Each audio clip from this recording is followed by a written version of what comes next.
Actualité du jour, le ministre de la Justice et garde des Sceaux, Maître Constant Moutamba, vient de fixer les taux des droits, taxes et redevances à percevoir à l'initiative du ministère de la Justice pour lutter contre les pratiques mafieuses dans la fixation des dommages et les plaintes dirigées contre les entreprises publiques et privées. Aussitôt rentré au pays, Louis Kabamba a procédé en qualité de représentant personnel du président de la République Félix Tshisekedi, chef de l'État, au lancement officiel des travaux de construction de la cimenterie de la société Kasaï Ciment dans les territoires de Katanda au Kasaï oriental. Cet investissement, qui est le fruit d'un partenariat privilégié entre la RDC et la Chine, va générer des milliers d'emplois directs et indirects, contribuant ainsi à la réduction du taux de chômage et à l'amélioration des conditions de vie de nombreuses familles.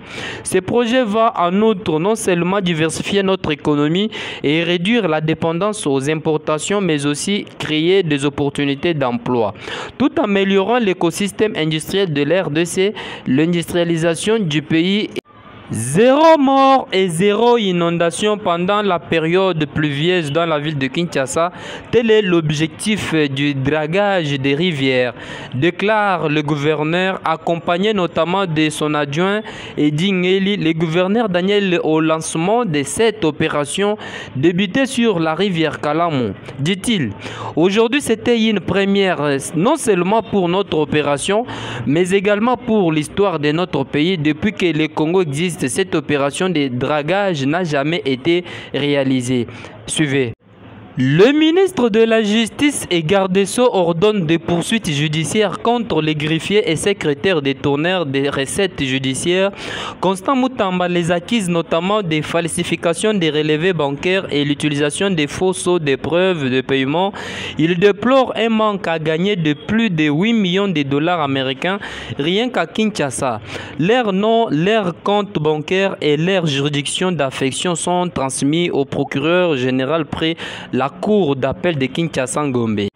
Au moins 5 policiers ont été interpellés cet après-midi à Kinshasa après avoir été avec des plaignants et les agents du parquet dégripper un diplomate français dans une résidence de l'ambassade de France.